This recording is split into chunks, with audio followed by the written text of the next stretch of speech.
анҷумани оҳангарони ашт соли 1877 ташкил гардида таъсисдиҳандаи он тоҷир, сайёҳ ва бостоншиноси машҳур Акрам Полвон Аскаров мебошад. Ном бурда то соли 1916 сарварии ин ҷамъиятро дар шаҳри Тошкент бар дӯш дошт. Ба муносибати 190-солагии тоҷир, сайёҳ ва бостоншиноси машҳур Акрам Полвон Аскаров дар деҳаи 8 ҷамоати деҳоти 8 анҷумани панҷуми оҳангарон баргузор гардид. Дар он раиси ноҳия, устоёни оҳангар аз ҷумҳурии Ӯзбекистон ва аз тамоми минтақаи кишвар ширкат намуданд. дар анҷуман раиси ноҳияи 8 ва дигар шахсони расмӣ ширкат карда молу маҳсулоти истеҳсолкардаи оҳангаронро дидан намуданд. Оҳангарӣ дар ҷамоати деҳоти 8 рушд карда, он маъруфияти зиёдро касб кард. Оҳангарони ҷамоат тавонистанд молу маҳсулоти худро дар бозорҳои кишвар сер харидор созанд. Сабаби асосии рушди ин ҳунар дар ноҳияи 8 он аст, ки оҳангарӣ пешаи гузаштагонашон мебошад. Ҳунари оҳангарӣ ҳамеша барои ҷомеа зарур аст. гарчанди илму техника дар асри 21 рушд кард, вале зарурат ба асбобҳои истеҳсолкардаи оҳангарон ҳамоно ҷой дорад. оҳангарӣ аз қадимрӯ айём рушд дошт ва ба худ хос фарҳанги ғайр аз масалан ҳунармандӣ боз одоб, рафтор, яъне як маҷмӯи фарҳанги оҳангарӣ ба вуҷуд омада буд. ана бинед ки масалан дар ҳамин доира миқдори зиёди ривоятҳо дар бораи оҳангарӣ ҳаст дар ҳамин минтақа.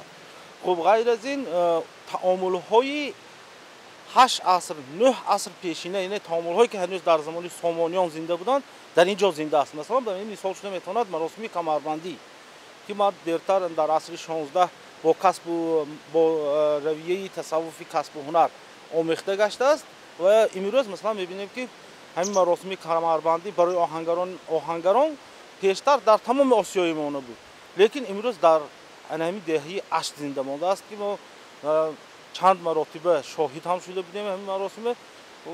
ва як чизи ташвишовараш ҳамин аст, ки бисёр анъанаҳо аз сабаби масалан ворид шудани технологияҳои нав ё ин ки таҷҳизоти масалан бо барқ коркунанда ҳам дар ҳунармандӣ аз байн рафта истод, ҳам дар таомули фарҳангӣ. Масалан мо суҳбат карда будем бо чанд устоҳои кӯҳансол чанд сол пеш, ки аксари онҳоям имрӯз вафот карданд. дар синаашон, дар мағзашон, дар ниҳодашон бисёр чизҳое доранд, ки вай фарҳанги оҳангарӣ ба вобаста аст.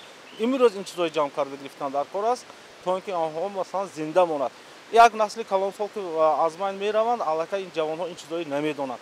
хуб амин унҷо шарҳ медоданд, ки якум масалан як камари аввала мепечонанд, вай чӣ маъно дорад, ё ин ки косаи оба хуб устод ба шогирд мегӯяд, якум коса чӣ маъно дорад, дуюм коса чӣ маъно дорад, сеюм коса чӣ маъно дорад.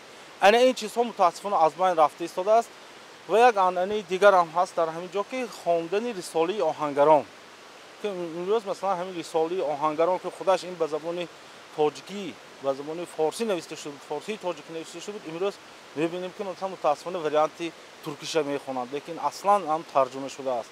яъне ин масъалаҳо дар ин самт бисёр аст. бояд гуфт, ки оҳангарони аштӣ бештар ба сохтани дост, калант, бел, табар, теша, чок, буҳорӣ, корд ва дигар асбоби рӯзгор машҳур мебошанд. маҳсулоти истеҳсолкардаи онҳо на танҳо дар Тоҷикистон, балки дар Қозоқистон ва Ӯзбекистон низ харидори зиёд дорад.